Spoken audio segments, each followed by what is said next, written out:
Especially because you picked up the Baksha as well as the Luyi. You don't want to pick up utility now if you're FCAP.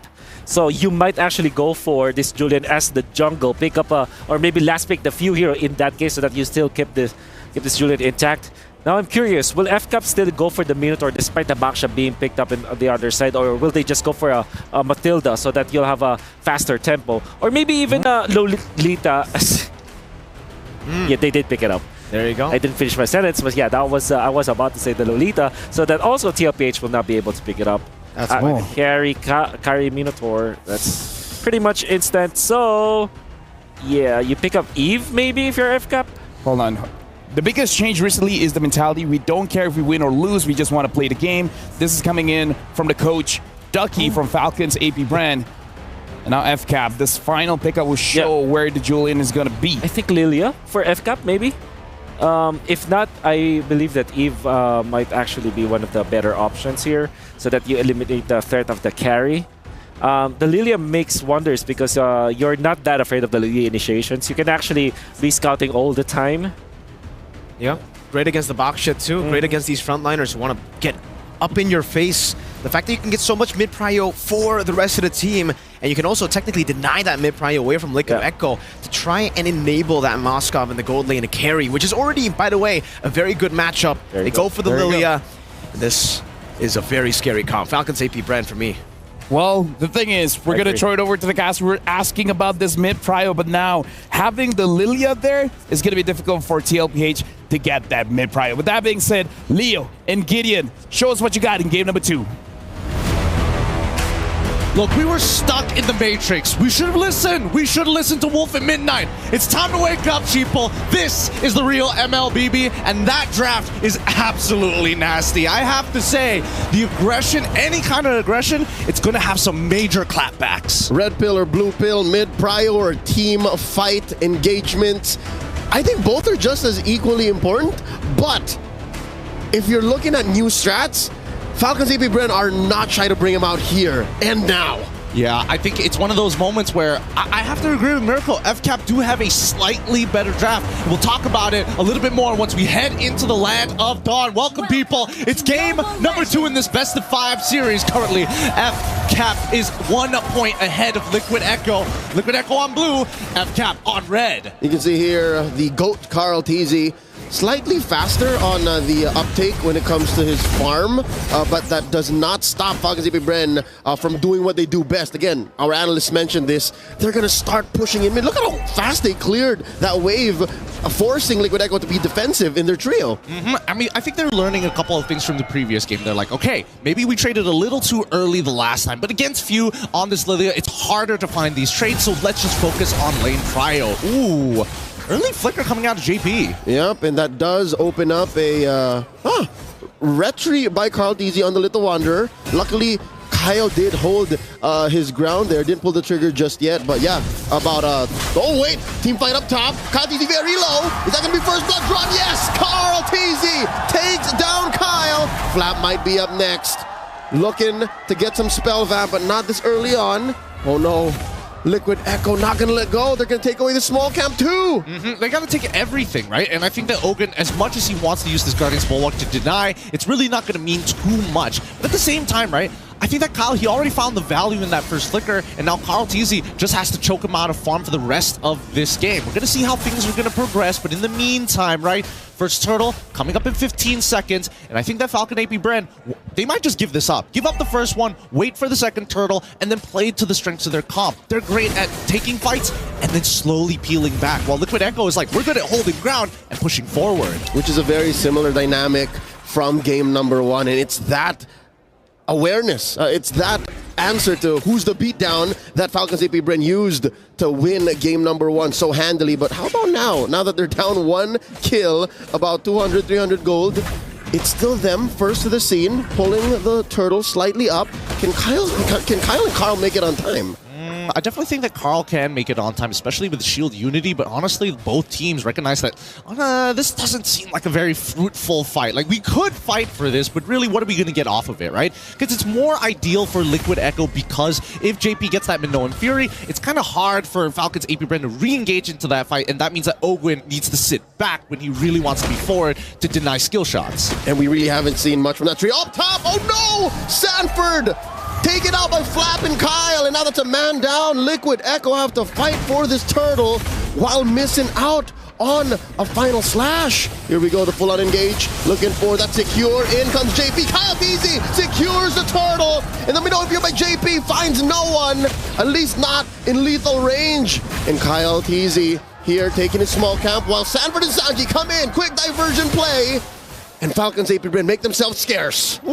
I mean, it's 1-1 so far. Everybody's trying to make sure that they aren't dying to silly little things, right? They're just trying to make sure that if they are going to get a lead, sure, don't let them extend it. Keep them at bay. Again, this is real MLBB now. So there are no such thing as nothing fights. Nothing comes for free, and everything happens for a purpose. Super Marco throwing out the SOD up top. Could this be round 2? Sanford vengeancing from one to another. Still a replay from about a minute ago. Flap and Kyle take him out again. I mean, they've been doing this time and time again, and I'm curious to see, is this because of, you know, the mechanics? They're trying to punish, like, if you want to show off your mechanics, sure, let's see how much you can test it against us as a more consistent comp, and honestly, an easier comp to pull off from the side of Falcons AP Bren. I think that Liquid Echo really need to start thinking where they need to find these resources. So far, there is a huge lead for Flap Teasy over Sanford, and a slight lead for Benny Cutie over Super Marco. That's Corrosion Scythe and change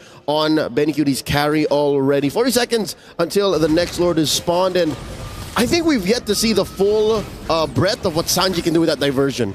I think there could be bigger turns, especially when the Lord comes up. I absolutely agree with you, but at the same time, it's on condition, right? Where's the penalty zone? Has Kaltizi used all 3 of his abilities? Has Ogwin used the Numenon Blast? Because even if you do get a flank, that Guardian's Bulwark is super annoying. Deflecting projectiles back at you, that takes away a lot of value from Sanji. Which I think counts a majority of Liquid Echo's true damage, right? I mean, main damage sources. The spells Sanji throws out, those are all projectiles. Benny Cutie's light wheels, those are all projectiles. Also very, very true, right? So Ogwin can get a lot of value in this game, and if it deflects into the right direction, who knows? He might actually, I mean, somebody might actually get a friendly fire kill. Turtle already started up. Sanford gets sent through the diversion. Ogwin used Flicker, and there's a big jump in. Sanji taken out by Flap. SOD spent in. Kyle Easy taken out by Sanford. Kyle Easy secures the turtle. The fight collapses towards TLPH's side, and Sanford dashing on through. Super Marco, spear, lets him through.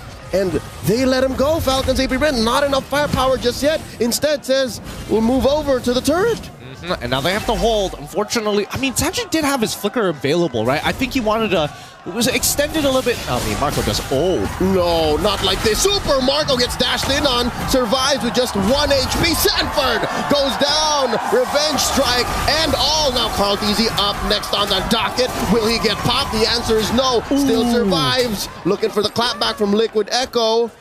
They're both backing off. Yep, great peel from Sanji and JP. JP's waiting for that yin-yang reaction to occur, and then he jumps on in. Let's look at that replay one more time, right? Because Super Marco here, honestly, I definitely felt like he should have died, but you can see that everybody were blocking the projectiles from Kaltizi, meaning that only Sanford was capable of taking him out. And when the Purify occurs, it also gets rid of that demonic mark, so he doesn't get a reset. Yeah, looking at the gold lane per lane, so far, it's the same story. What I'm thinking here is Liquid Echo, they're just banking on Benny Cutie.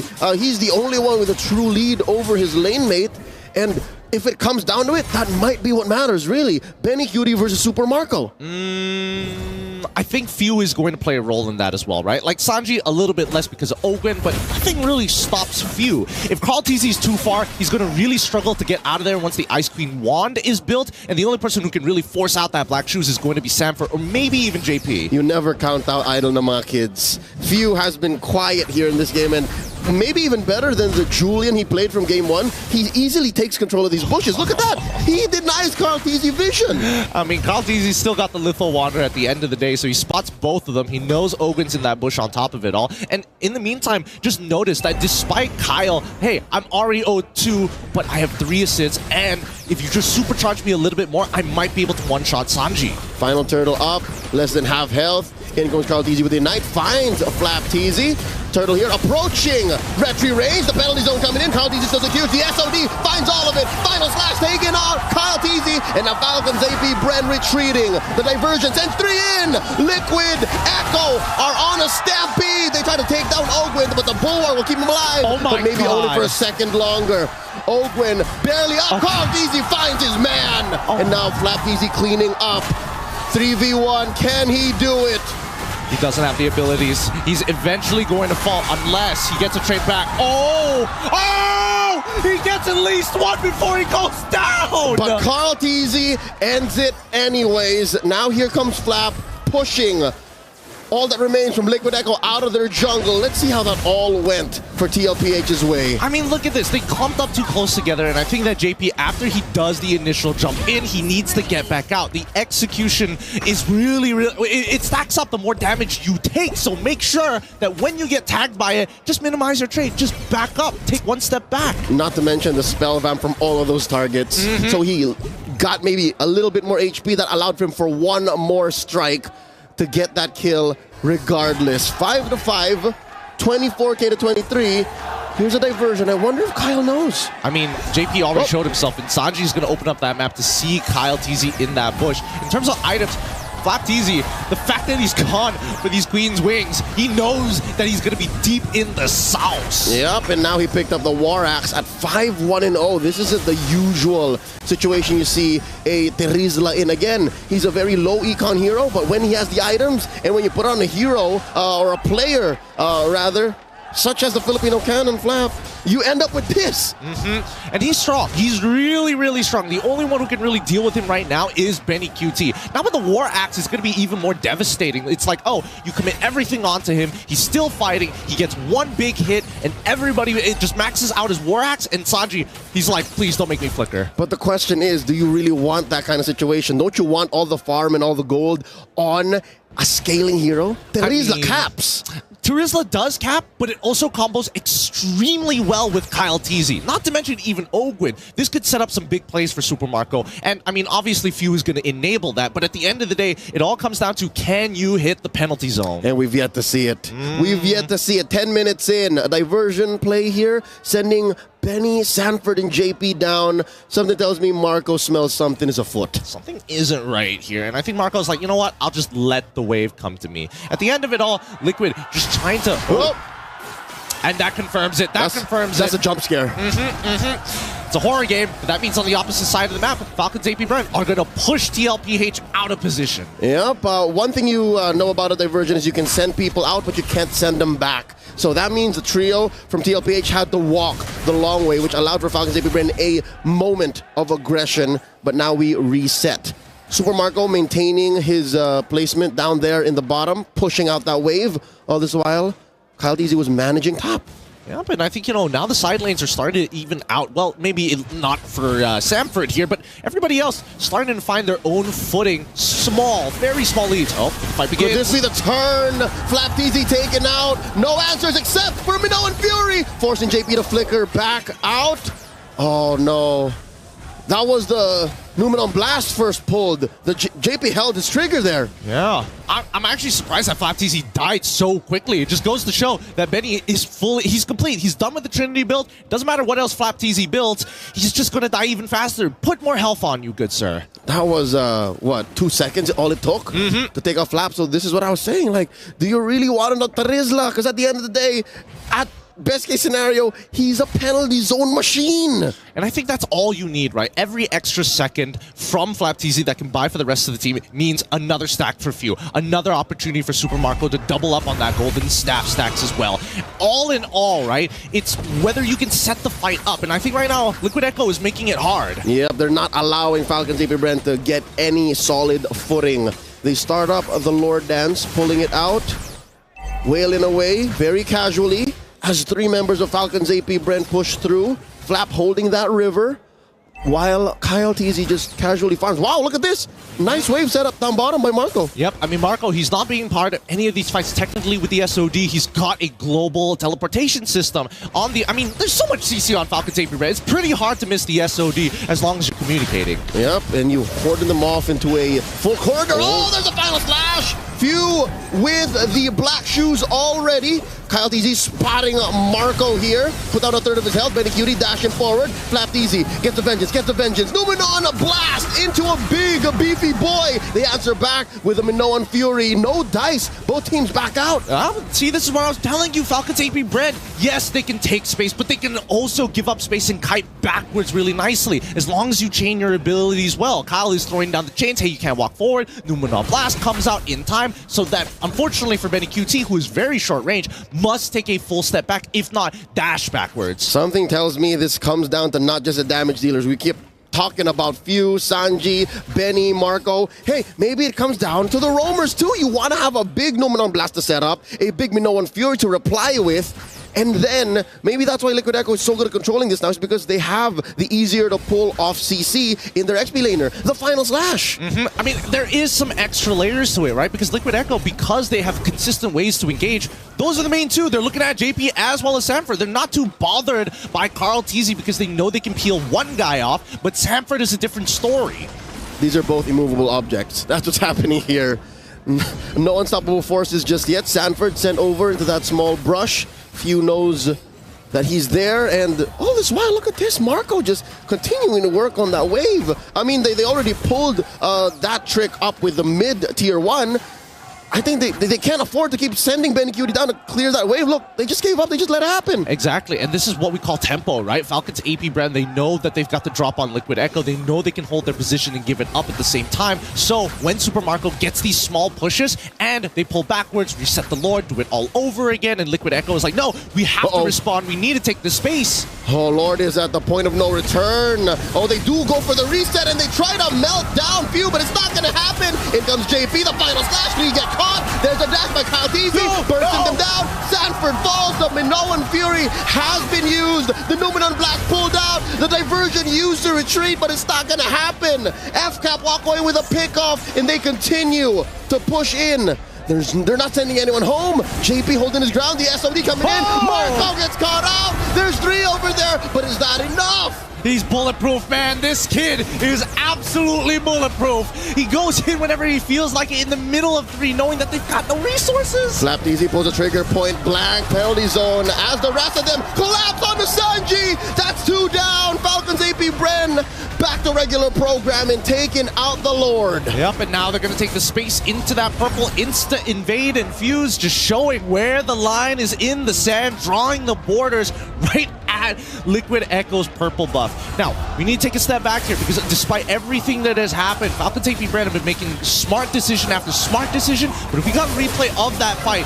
man, Ogren is a monster. Puts up the shield and Benny QT nearly kills JP on accident. Man, we talked about how it might be between these roamers. Ogwen has eyes behind his back. He set everything up so that Falcons AP Bren can walk away with, again, the correct small victories that allow for that huge turn. If we were counting out as a Lord Dance, I'd say that lasted a good 3 or 4 minutes. Honestly, I would say even more because of how many waves had to spawn each and every time, right? We saw like, what, 6 waves? So yeah, you're definitely on the correct estimate here with the Lord already knocking on their doors. I think Falcons AP Bren, they want at least, at a minimum, 2 inhibitors. Oh no, the cavalry taken out of their breath. We're currently in the skies because the map has been turned red. Falcons AP Bren are soaring through, managing to get a 3-wave sink. This bottom lane inhibitor is going to get taken out. Up next on the docket, top lane, mid might be up next as well.